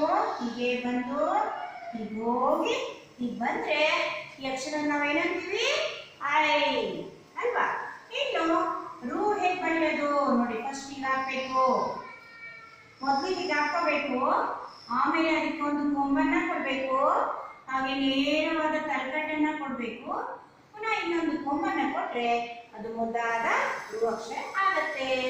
ಇನ್ನು ನಾ ನೋಡಿ 3 ಥರನೇ ಇರುತ್ತೆ. ಹೀಗೆ ಬಂದು ಹೀಗೆ ಬಂದು ಹೀಗೆ ಸುರುಳಿಯನ್ನು ಕೊಟ್ಟರೆ ನಾ ಆಗತ್ತೆ. ಇನ್ನು ಛನ ನಾವು ಮೇಲಿಂದಲೇ ಶುರು ಮಾಡಬೇಕು. ಈಗ ಬಂದು ಈಗ ಬರಬೇಕು. ನಂತರ ನೇರವಾಗಿ ತಲೆಕಟ್ಟು ಕೆಳಗಡೆ ಗೆರೆನ ಕೊಡಬೇಕು. ಐ ಆಯಿತು, ರು ಆಯಿತು, ನಾ ಆಯಿತು, ಚ ಆಯಿತು. ಇನ್ನು ಕೊನೆಯ ಅಕ್ಷರ. ಈ ಹಂತದಲ್ಲಿ ಒಂದು ಕೊನೆಯ ಅಕ್ಷರ ಯಾವುದು? ಓ ಅಲ್ವಾ? ಈ ಎಲ್ಲ ಅಕ್ಷರಗಳನ್ನು ನಾವು ಏನು ಮಾಡಬೇಕು? ನಕಲು ಮಾಡಬೇಕು. ಐ, ರು, ನ, ಚ, ಓ, ಈ 5 ಅಕ್ಷರಗಳನ್ನು ನಾವೇನು ಮಾಡಬೇಕು? ನಕಲನ್ನು ಮಾಡಬೇಕು. ಹಾಗೆ ಒಂದೊಂದೇ ಅಕ್ಷರನ ನಕಲು ಮಾಡಿದ್ವಿ. ಇಲ್ಲಿ ಸಾಲಾಗಿ ನಾವು 4 ಸಾಲುಗಳಿಗೆ ತುಂಬಿಸ್ಬೇಕು. ಐ, ರು, ನ, ಚ, ಓ. ಹೌದಾ? 4 ಸಾಲುಗಳಲ್ಲಿ ನೀಟಾಗಿ ನೀವು ತುಂಬಿಸ್ಬೇಕು. ಹಾಗೆ ಇದರಿಂದ ಆದಂಥ ಪದಗಳನ್ನು ನೋಡೋಣ. ಐದಾಳ ಐದಳ. ಏನು? ಐದಾಳ ಐದಳ. ಇಲ್ಲಿ ನೋಡಿದ್ರಲ್ಲ ನೀವು, ಐದಾಳ ಐದಳ ಅನ್ನೋ ಪದ ಇಲ್ಲಾಗಿದೆ. ಹಾಗೆ ಋಣ ಋಣ, ಋಣ ಋಣ, ಕಣ ಕಣ, ಬಡ ಗಣ ಬಡಗಣ, ಛಲ ಛಲ. ನೋಡಿ, ಇವೆಲ್ಲ ಅರ್ಥ ಕೊಡುವಂಥ ಪದಗಳು. ಎಂಥ ಪದಗಳು? ಅರ್ಥವನ್ನು ಕೊಡುವಂಥ ಪದಗಳು. ಇನ್ನು ಐದಳ ಅಂದರೆ ಈಗಾಗಲೇ ಗೊತ್ತಾಗಿದೆ. ಮ್ಯಾಮ್, 5 ದಳ ಯಾವುದಿರುತ್ತೋ, 5 ಎಲೆಗಳು ಯಾವುದಿರುತ್ತೋ ಅದಕ್ಕೆ ನಾವು ಐದಳ ಅಂತ ಹೇಳ್ತೀವಿ ಅಂತ ಸಲೀಸಾಗಿ ನೀವು ಹೇಳ್ತೀರಾ, ಹೌದಾ? ಅರ್ಥ ಆಗಿದೆ ನಿಮಗೆ. ಋಣ ಯಾರತ್ತಾದ್ರೂ ಏನಾದರೂ ಇಸ್ಕೋತೀವಿ ನಾವು. ಒಂದು ಪೆನ್ಸಿಲ್ ಕೊಡಪ್ಪ, ನನಗೆ ಇವತ್ತು ತಂದಿಲ್ಲ ಅಂತೀವಿ. ಕೊಟ್ಟಿದ ತಕ್ಷಣ ಅದು ಹಾಗೆ ಇಟ್ಕೊಳ್ಳೋದಲ್ಲ, ಅದನ್ನು ಬಳಸಿದಾಗಿದ ತಕ್ಷಣ ನಾವು ಏನು ಮಾಡಬೇಕು? ಅದನ್ನು ಕೊಟ್ಬಿಡ್ಬೇಕು, ಹಿಂದಿರುಗಿಸಿ ಕೊಟ್ಬಿಡ್ಬೇಕು. ಹಾಗೆ ಯಾರತ್ರ ನಾವು ದುಡ್ಡು ಇಸ್ಕೊಂಡಿರ್ತೀವಿ, ಅದನ್ನ ದುಡ್ಡನ್ನು ಹಾಗೆ ಇಟ್ಕೊಳ್ಳೋದಲ್ಲ. ನಾವು ಪುನಃ ನಾವು ಏನು ಮಾಡಬೇಕು? ಆ ದುಡ್ಡನ್ನು ಅವ್ರಿಗೆ ಮತ್ತೆ ವಾಪಸ್ಸನ್ನು ಕೊಡಬೇಕು. ಈ ರೀತಿ ನಾವು ವಾಪಸ್ಸನ್ನು ಕೊಟ್ಟರೆ ನಾವು ಋಣದಿಂದ ಮುಕ್ತಿ ಆದ್ವಿ, ಋಣ ತೀರಿಸ್ಕೊಂಡ್ವಿ ಅಂತೇಳಿ ಹೇಳ್ತೀವಿ. ಆದರೆ ಅವರು ಕೊಡದೇ ಇದ್ದಾಗ ಅದು ನಮಗೆ ಋಣಭಾರ ಆಗತ್ತೆ. ಯಾರ ಹತ್ರನೇ ಆಗಲಿ ಏನೇ ಇಸ್ಕೊಂಡಿರ್ತೀವಿ, ಪುನಃ ಅವರು ನಮ್ಗೇನು ಮಾಡಬೇಕು? ಅವರು ಇಸ್ಕೊಂಡಿರ್ತೀವಲ್ವ ನಾವು, ಅದನ್ನ ಅವ್ರಿಗೆ ಕೊಟ್ಬಿಡ್ಬೇಕು, ನಾವೇ ಇಟ್ಕೊಬಾರ್ದು. ಮತ್ತೆ ಗೊತ್ತಾಯ್ತಲ್ಲ, ಕೊಟ್ಟು ಇದು ಮಾಡಬೇಕು. ಇನ್ನು ಕಣ ಅಂದರೆ ಧಾನ್ಯಗಳ ರಾಶಿಗೆ ನಾವು ಏನಂತೀವಿ? ಕಣ ಅಂತ ಹೇಳ್ತೀವಿ ಅಂತ ನಿಮಗೆ ಗೊತ್ತಾಯ್ತು. ಇನ್ನು ಬಡಗಣ, ಬಡಗಣ, ತೆಂಕಣ, ಬಡಗಣ, ಪಡುವಣ, ಮೂಡಣ, ಈ ರೀತಿ ದಿಕ್ಕುಗಳಿಗೆ ನಾವೇನು ಹೇಳ್ತೀವಿ? ಕನ್ನಡದಲ್ಲಿ ಹೇಳಬೇಕು ಅಂತಂದರೆ, ಅಂದರೆ ಶುದ್ಧ ಕನ್ನಡದಲ್ಲಿ ದಿಕ್ಕುಗಳಿಗೆ ನಾವು ಈಗ ಹೇಗೆ ಸೂರ್ಯ ಹುಟ್ಟುವ ದಿಕ್ಕು ಪೂರ್ವ ದಿಕ್ಕು, ಹಾಗೆ ಸೂರ್ಯ ಮುಳುಗುವ ದಿಕ್ಕು ಪಶ್ಚಿಮ ದಿಕ್ಕು, ಹಾಗೆ ಉತ್ತರ ದಿಕ್ಕು, ದಕ್ಷಿಣ ದಿಕ್ಕು, ಹಾಗೆ ಉಪದಿಕ್ಕುಗಳಿಗೂ ಹೇಳ್ತೀವಿ ನಾವು. ಈಶಾನ್ಯ, ಆಗ್ನೇಯ, ನೈಋತ್ಯ, ವಾಯುವ್ಯ ಅಂತೇಳಿ, ಹೌದಾ? ಅದನ್ನ ಬರೆದು ತೋರಿಸ್ತೀನಿ ನೋಡಿ ದಿಕ್ಕುಗಳನ್ನು. ಈ ರೀತಿ ನೋಡಿ, ಈಗ ನಾವು ಒಟ್ಟು ದಿಕ್ಕುಗಳು 8 ದಿಕ್ಕುಗಳು. ಅದರಲ್ಲಿ ನೋಡಿ 4 ದಿಕ್ಕುಗಳು ದೊಡ್ಡ ದಿಕ್ಕುಗಳು, ಹೌದಾ? ಇಲ್ಲಿ ಸೂರ್ಯ ಹುಟ್ಟುತ್ತಾನೆ, ಹೌದಾ? ಇಲ್ಲಿ ಸೂರ್ಯ ಹುಟ್ಟಿದ್ರೆ ಈ ದಿಕ್ಕನ್ನು ನಾವೇನು ಹೇಳ್ತೀವಿ? ಪೂರ್ವ. ಏನು ಹೇಳ್ತೀವಿ ಮಕ್ಕಳ? ಪೂರ್ವ. ಈ ದಿಕ್ಕನ್ನು ನಾವೇನು ಹೇಳ್ತೀವಿ? ಸೂರ್ಯ ಇಲ್ಲಿ ಮುಳುಗ್ತಾನೆ, ಸಂಜೆ ಹೊತ್ತಿಗೆ ಕಾಣಿಸ್ತಾ ಇರ್ತಾನೆ, ಆದ್ರಿಂದ ಈ ದಿಕ್ಕನ್ನು ನಾವೇನಂತೀವಿ? ಪಶ್ಚಿಮ. ಇನ್ನು ಈ ಕಡೆ ನೇರವಾಗಿರುವಂಥ ದಿಕ್ಕನ್ನು ನಾವು ಉತ್ತರ ಅಂತೀವಿ, ಹಾಗೆ ಕೆಳಗಿನ ದಿಕ್ಕನ್ನು ನಾವು ದಕ್ಷಿಣ ದಿಕ್ಕು ಅಂತ ಹೇಳ್ತೀವಿ. ಹಾಗೆ ಇವೆಲ್ಲ ದೊಡ್ಡ ದಿಕ್ಕುಗಳಾದ್ರೆ ಇವಕ್ಕೆ ಉಪದಿಕ್ಕುಗಳು ಬೇರೆ ಇರುತ್ತೆ. ಉಪದಿಕ್ಕುಗಳಂದ್ರೆ ಚಿಕ್ಕವು, ಆಯ್ತಲ್ಲ? ಈ ರೀತಿ ಉಪದಿಕ್ಕುಗಳು ಸಹ ಇರುತ್ತೆ. ಗೊತ್ತಾಯ್ತಾ ಮಕ್ಕಳ? ಉಪದಿಕ್ಕುಗಳು ಯಾವ್ದು ಇರ್ಬೋದು ಹೇಳಿ ನೋಡೋಣ. ಉಪದಿಕ್ಕುಗಳು ಗೊತ್ತಾ ನಿಮಗೆ? ಕೇಳಿದ್ದೀರಾ ಉಪದಿಕ್ಕುಗಳು ಯಾವುದು ಅಂತೇಳಿ? ಕೇಳಿದ್ದೀರಾ ಮಕ್ಕಳ? ಕೇಳಿಲ್ಲ ಅಲ್ವಾ? ಈಗ ನಾನು ಹೇಳ್ತೀನಿ, ಕೇಳಿಸ್ಕೊಳ್ಳಿ. ಪೂರ್ವ ಮತ್ತು ಉತ್ತರದ ನಡುವೆ ಇರುತ್ತೆ. ಪೂರ್ವ ದಿಕ್ಕು, ಉತ್ತರ ದಿಕ್ಕು ಮಧ್ಯಭಾಗದಲ್ಲಿ. ಈಶಾನ್ಯ ಯಾವ ದಿಕ್ಕು? ಈಶಾನ್ಯ.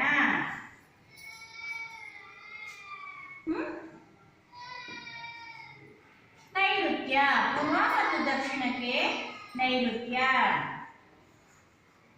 ಇದು ನೈಋತ್ಯ ದಿಕ್ಕು, ಉಪದಿಕ್ಕು.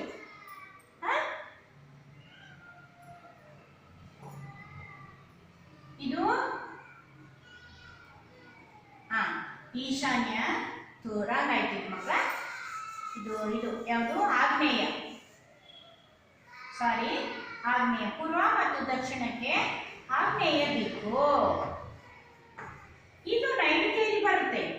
ಪಶ್ಚಿಮ ಮತ್ತು ದಕ್ಷಿಣದ ನಡುವೆ ನೈಋತ್ಯ.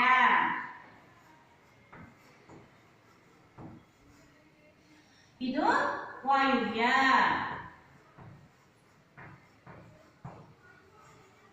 ಮಕ್ಕಳ, ಪೂರ್ವ ಪಶ್ಚಿಮ, ಉತ್ತರ ದಕ್ಷಿಣ, ಆಗ್ನೇಯ ನೈಋತ್ಯ, ವಾಯುವ್ಯ, ಈಶಾನ್ಯ. ಈಗ ನಾವು ಇದನ್ನ ಹೇಗೆ ನೆನ್ಪಿಟ್ಕೊಳ್ಳೋದಂದ್ರೆ ಪೂ ಪ ಊದ. ಪೂಪ ಊದ ಅಂದ್ರೆ ಪೂ ಪ ಊದ. ಈ ರೀತಿ ಇಟ್ಕೋಬಹುದು. ಈ ರೀತಿ ನಾವು ನೆನಪನ್ನ ಇಟ್ಕೋಬಹುದು. ಅದೇ ಉಪದಿಕ್ಕುಗಳನ್ನ ಹೇಗೆ ಇಟ್ಕೊಳ್ಳೋದು? ಆ ನೈ ವಾ ಈ ರೀತಿ ನಾವು ನೆನಪನ್ನ ಇಟ್ಕೋಬೇಕು. ಇಲ್ಲಾಂದ್ರೆ ಮರ್ತೋಗ್ಬಿಡುತ್ತೆ ನಮ್ಗೆ. ಪೂಪ ಊದ, ಪೂಪ ಊದ,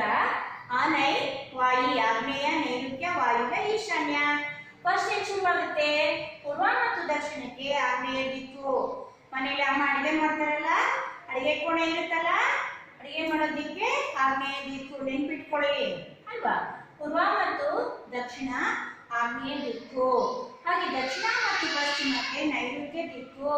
ಹಾಗೆ ಪಶ್ಚಿಮ ಮತ್ತು ಉತ್ತರದ ನಡುವೆ ವಾಯುವ್ಯ ದಿಕ್ಕು. ಉತ್ತರ ಮತ್ತು ಪೂರ್ವ ಮತ್ತು ಉತ್ತರದ ನಡುವೆ ಈಶಾನ್ಯ ದಿಕ್ಕು.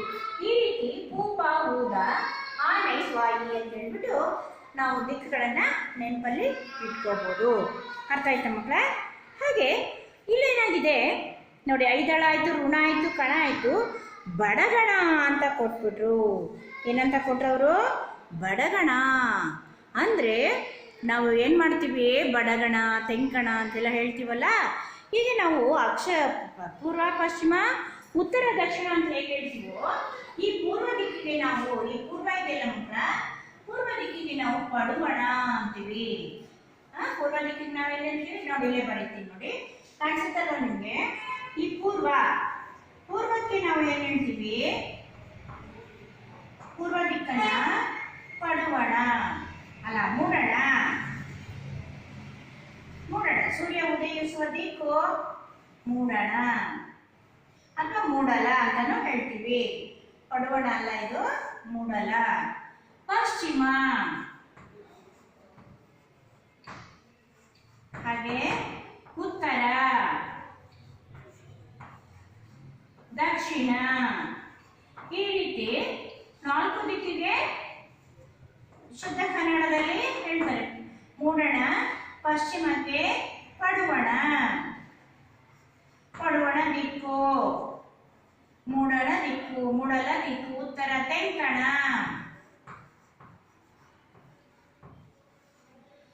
ಅಲ್ವಾ? ನೋಡಿ, ಗೊತ್ತಾಗ್ತಾ ಇದೆಯಾ? ಮೂಡಣ, ಪಡುವಣ, ತೆಂಕಣ. ಹಾಗೆ ನಮ್ಮ ಪಾಠದಲ್ಲಿ ಬಂತು ಬಡಗಣ. ಬಡಗಣ ಅಂತ ಪದ ಬಂತಲ್ಲ, ಅದು ಸಹ ಬಡಗಣ ಅನ್ನೋದನ್ನು ಒಂದು ದಿಕ್ಕು. ನೋಡಿ, ಮುಂದಿನ ಪದದಲ್ಲಿ ನಿಮಗೆ ಬಂತು ಏನಂತ? ಬಡಗಣ ಅಂತ ಬಂತು ನೋಡಿ ಇಲ್ಲಿ. ಐದಳ, ಋಣ, ಕಣ, ಬಡಗಣ, ಛಲ. ಬಡಗಣ ಅನ್ನೋದು ಏನು ಹಾಗಾದ್ರೆ? ದಿಕ್ಕು. ಯಾವ ದಿಕ್ಕು? ದಕ್ಷಿಣ ದಿಕ್ಕು ಅಲ್ವಾ? ಒಂದು ಹಾಡು ಬರುತ್ತೆ ನೋಡಿ, ಸೂರ್ಯ ಒಂದು ಮೂಡಣ ಅನ್ನೋದಕ್ಕೆ. ಮೂಡಲ ಮನೆಯ ಮುದ್ದಿನ ನೀರಿನ ಹೆರೆಗಾವ ವೈದ, ನುಣ್ಣನೆ ಹೆರೆಗಾವ ವೈದ. ಮೂಡಲ ಮನೆಯ ಮುದ್ದಿನ ನೀರಿನ ಹೆರೆಗಾವ ವೈದ, ನುಣ್ಣನೆ ಹೆರೆಗಾವ ವೈದ ಅಂತ ಹಾಡು ಬರುತ್ತೆ. ಬೆಳ್ಳಿ ಮಾಡೋ ಫಿಲಮ್ದದು, ಗೊತ್ತಾಯ್ತಾ? ಹಾಗೆ ಅದನ್ನು ಉಯಿಲಗೋಲ ಅನ್ನೋರು ಏನೋ ಕವಿ ಬರೆದಿದ್ದಾರೆ, ಗೊತ್ತಾಯ್ತಾ? ಹಾಗೆ ಬಡಗಣ ಅನ್ನೋದು ಒಂದು ದಿಕ್ಕು. ಬಡಗಣ ಬೆಳ್ಳಿ ಮಾಡೋ ಪಿಕ್ಚರಲ್ಲಿ ಬರುತ್ತದು, ಮೂಡಣ ಮನೆಯ ಮುತ್ತಿನ ನೀರ ಅಂತ ಹೇಳ್ಬಿಟ್ಟು ಹಾಡು, ಗೊತ್ತಾಯ್ತಾ? ಕಲ್ಪನಾ ಅದನ್ನು ಆ್ಯಕ್ಟ್ ಮಾಡಿದ್ದಾರೆ. ಹಾಗೆ ಬಡಗಣ ಅನ್ನೋದು ಸಹ ಏನಿಲ್ಲಿ ಒಂದು ದಿಕ್ಕು. ಛಲ ಅಂದರೆ ನಮ್ಮಲ್ಲಿ ಒಂದು ಆಟ ಇರಬೇಕು. ನಾನು ಓದೇಬೇಕು, ನಾನು ಬರೀಲೇಬೇಕು, ನಾನು ಓದಿ ದೊಡ್ಡವನಾಗಿ ಒಳ್ಳೆ ವಿದ್ಯಾವಂತನಾಗಿ ಆಗಲೇಬೇಕು ಅನ್ನೋದು ನಿಮ್ಮಲ್ಲಿ ಒಂದು ಛಲ ಇದ್ದರೆ ಮಾತ್ರ ನಾವು ಏನಾದರೂ ಸಾಧಿಸೋಕ್ಕೆ ಸಾಧ್ಯ. ನಾವು ಬೆಟ್ಟ ಹತ್ತಲೇಬೇಕಪ್ಪ, ಅಯ್ಯೋ ಕಾಲು ನೋಯ್ತಾ ಇದೆ, ಬೆಟ್ಟ ನೋಡಿದ್ರೆ ಎಷ್ಟು ಎತ್ತರದಲ್ಲಿದೆ, ಹೇಗಪ್ಪ ಹತ್ತೋದು, ಆಗ್ತಾ ಇಲ್ಲಪ್ಪ ನನ್ನ ಕೈಲಿ ಅನ್ಕೋತೀವಿ. ಆದರೆ ನಿಧಾನವಾಗಿ ಸಮಾಧಾನದಿಂದ ಹತ್ತುತ್ತಾ ಹೋದಾಗ ಬೆಟ್ಟದ ತುದಿಯನ್ನು ನಾವು ಏರ್ತೀವಿ. ಆಗ ಬೆಟ್ಟ ಮೇಲಿರುತ್ತಲ್ವಾ, ನಾವು ನೋಡಿದಾಗ ನಾವು ಪೂರ್ತಿ ಹತ್ತದ ಮೇಲೆ ಎಲ್ಲಾಗಿರುತ್ತದು ಬೆಟ್ಟ ನಮ್ಮ ಕಾಲು ಕೆಳಗಡೆನೇ ಇರುತ್ತೆ ಅಲ್ವಾ? ಅದರಿಂದ ಏನಾದರೂ ಸಾಧಿಸಿದಾಗ ನಮಗೇನಾಗುತ್ತೆ, ಒಂದು ಛಲ ಇರಬೇಕು ಅಂತ ಅನಿಸುತ್ತೆ. ಆ ಛಲನೆ ಬೆಟ್ಟವನ್ನು ಹತ್ತಲೇಬೇಕು ಅಂದಾಗ ಹತ್ತಿರ್ತೀವಿ. ಇವು ಆಗಲ್ಲಪ್ಪ, ನನ್ನ ಕೈಲಾಗಲ್ಲ, ನನಗೆ ಸುಸ್ತಾಗುತ್ತೆ, ನನಗೆ ಕಾಲು ನೋವಾಗತ್ತೆ, ನನಗೆ ಉಸಿರು ಕಟ್ಟುತ್ತೆ ಅಂತ ಕೂತ್ಕೊಂಡ್ರೆ ಏನು ಮಾಡೋಕ್ಕೂ ಆಗಲ್ಲ. ಆಗದು ಎಂದು ಕೈಲಾಗದು ಎಂದು ಕೈಕಟ್ಟಿ ಕುಳಿತರೆ ಆಗದು ಕೆಲಸವು ಮುಂದೆ, ಆಗದು ಕೆಲಸವು ಮುಂದೆ ಅಂತ ಒಂದು ಹಾಡಿದೆ. ಹಾಗೆ ಆಗಲ್ಲ ಅಂತ ನಾವು ಹೇಳಬಾರ್ದು, ಆಗುತ್ತೆ ಅನ್ನೋ ಥರ ಮನಸ್ಸಲ್ಲಿ ನಿರ್ಧಾರ ಮಾಡಿಕೊಂಡ್ರೆ ಮಾತ್ರ ನಾವು ಯಾವುದೇ ಸಂಕಲ್ಪವನ್ನು ಮಾಡಿಕೊಂಡ್ರೆ ಅದು ನೆರವೇರು. ಆಗಲ್ಲ ಅಂದರೆ ಖಂಡಿತ ಆಗಲ್ಲ. ಆಗುತ್ತೆ, ಬೆಟ್ಟನೂ ಎತ್ತುತ್ತೀನಿ ನಾನು ಅಂದ್ಕೊಂಡ್ರೆ ಎತ್ತಕ್ಕೆ ಸಾಧ್ಯ, ಬೆಟ್ಟವನ್ನು ಹತ್ತುತ್ತೀನಿ ನಾನು, ಅದೇ ಸಾಧ್ಯ. ನಾನು ಮುಂದೆ ಓದಿ ಸಮಾಜದಲ್ಲಿ ಒಳ್ಳೆ ವ್ಯಕ್ತಿ ಹಾಗೇ ಆಗ್ತೀನಿ ಅಂತ ನಮ್ಮಲ್ಲಿ ಛಲ ಬರಬೇಕು ಅಲ್ವಾ. ನಾನು ಒಬ್ಬ ಡಾಕ್ಟರ್ ಆಗ್ತೀನಿ, ಜನಸೇವೆಯನ್ನು ಮಾಡ್ತೀನಿ, ನಾನು ಒಬ್ಬ ವಕೀಲನಾಗ್ತೀನಿ, ಯಾರ್ಯಾರಿಗೆ ಅನ್ಯಾಯ ಆಗ್ತಿದೆಯೋ ಅವ್ರಿಗೆಲ್ಲ ನಾನು ಏನು ಮಾಡ್ತೀನಿ, ನ್ಯಾಯವನ್ನು ದೊರಕಿಸ್ಕೊಡ್ತೀನಿ. ಈ ರೀತಿ ನಾವು ಮನಸ್ಸಿನಲ್ಲಿ ಒಂದು ಸಂಕಲ್ಪವನ್ನು ಮಾಡಿಕೊಂಡು ಅದೇ ರೀತಿ ನಾವು ನಡ್ಕೊಂಡ್ರೆ ಅದು ಒಂದು ಛಲ ಆಗತ್ತೆ. ನಾನು ಶಿಕ್ಷಕಿ ಆಗ್ತೀನಿ, ಮಕ್ಕಳಿಗೆ ಯಾವುದೇ ರೀತಿಯಲ್ಲಿ ನಾನು ಮೋಸ ಮಾಡದೆ ಮನಸ್ಫೂರ್ತಿಯಾಗಿ ನಾನು ಪಾಠವನ್ನು ಮಾಡ್ತೀನಿ, ಮಕ್ಕಳಿಗೆ ನಾನು ತಿಳುವಳಿಕೆಯನ್ನು ಹೇಳ್ತೀನಿ, ಮಕ್ಕಳಿಗೆ ಒಂದು ಸನ್ಮಾರ್ಗದಲ್ಲಿ ನಡೆಯುವಂತೆ ಮಾಡ್ತೀನಿ ಅಂತ ನಾವು ಚಿಕ್ಕ ವಯಸ್ಸಿನಲ್ಲೇ ಸಂಕಲ್ಪ ಮಾಡಿಕೊಂಡ್ರೆ ಆ ಸಂಕಲ್ಪ ಖಂಡಿತ ನೆರವೇರುತ್ತೆ. ಅದನ್ನೇ ನಾವು ಛಲ ಅಂತೇಳಿ ಹೇಳೋದು. ಕೆಟ್ಟದಕ್ಕೂ ಛಲ ಅವನ ಮಾಡ್ಬಿಟ್ಟು ನಟ್ಟಾಡಿ ಅವನ್ನೆಲ್ಲರ ಸಿಕ್ಕಲಿ ಅವ್ನ ಕೈಕಾಲು ಮುರಿದಾಕ್ಬಿಡ್ತೀನಿ, ಇಲ್ಲ ಅವನ್ನ ಸಾಯಿಸೇ ಬಿಡ್ತೀನಿ ಅಂತೀವಲ್ಲ, ಅದು ಕೆಟ್ಟ ಛಲ. ಆ ಕೆಟ್ಟ ಛಲ ಮಾಡಬಾರ್ದು ನಾವು. ಗೊತ್ತಾಯ್ತಾ? ಯಾರೇ ತಪ್ಪು ಮಾಡಲಿ ಆ ತಪ್ಪು ಅವ್ರಿಗೆ ತಕ್ಷಣ ಗೊತ್ತಾಗತ್ತೆ. ನಾವು ತಿದ್ದದೇ ಬೇಡ, ಅದಕ್ಕೊಂದು ಮಾರ್ಗವನ್ನು ಹೇಳ್ಕೊಟ್ರೆ ಸಾಕು, ಅವರು ತನಗೆ ತಾನೇ ತಿಳ್ಕೊತಾರೆ. ಯಾರನ್ನು ನಾವು ದ್ವೇಷಿಸಬಾರ್ದು, ಎಲ್ಲರನ್ನು ನಾವು ಪ್ರೀತಿಸಬೇಕು. ಗೊತ್ತಾಯ್ತಾ? ಈ ರೀತಿ ನಾನು ಛಲ ಅನ್ನೋ ಒಂದು ನಮ್ಮ ಮನಸ್ಸಿನಲ್ಲಿ ಉಳ್ಕೊಂಡ್ಬಿಟ್ರೆ ಏನನ್ನು ಬೇಕಾದ್ರೂ ನಾವು ಸಾಧಿಸ್ಬೋದು. ನಾನು ಒಳ್ಳೆ ರೈತ ಆಗ್ತೀನಿ, ಒಳ್ಳೆ ಬೆಳೆಯನ್ನು ಬೆಳಿತೀನಿ, ನನ್ನ ಗುರಿ ಏನು, ನನ್ನ ಛಲ ಏನು, ಒಳ್ಳೆ ರೈತನಾಗೋದು, ಒಳ್ಳೆ ಶಿಕ್ಷಕನಾಗೋದು, ಒಳ್ಳೆ ಡಾಕ್ಟರ್ ಆಗೋದು, ಒಳ್ಳೆ ವಿದ್ವಾಂಸನಾಗೋದು. ಈ ರೀತಿ ಒಂದು ಛಲವನ್ನು, ಗುರಿಯನ್ನು ನಾವು ಮಾಡ್ಕೊಳ್ಳೋದೇ ಛಲ. ಗೊತ್ತಾಯ್ತಾ? ಯಾವತ್ತೂ ಛಲ ಇರಬೇಕು, ಬಲ ಛಲ ಎರಡೂ ಇರಬೇಕು. ಆಗ ಯಶಸ್ಸು ತನಗೆ ತಾನೇ ಸಿಗುತ್ತೆ. ಇನ್ನು ಮುಂದಿನ ಪದ ಮಾದರಿ, ಕಣಜ. ಇದನ್ನು ಕಣಜ ಅಂತ ಇಲ್ಲಿ ಕೊಟ್ಟಿದೆ. ಈ ರೀತಿ ನಾವು 3 ಅಕ್ಷರದ ಪದಗಳನ್ನು ನಾವೇ ಮಾಡ್ತಾ ಹೋಗ್ಬೇಕು. ಕಣಜ 3 ಅಕ್ಷರದ ಪದಗಳ ರಚನೆಯನ್ನು ನಾವು ಮಾಡಬೇಕು. ಮಾಡ್ತೀರಾ ಮಕ್ಕಳ? ಇಲ್ಲಿ ಇರುವಂಥ ಅಕ್ಷರಗಳನ್ನು ನೀವಾಗಲೇ ಕಲ್ತಿದ್ದೀರಾ, ಸುಮಾರು ಪದಗಳನ್ನು ಕಲ್ತಿದ್ದೀರಾ, ಸುಮಾರು ಅಕ್ಷರಗಳನ್ನ ಕಲ್ತಿದ್ದೀರಾ.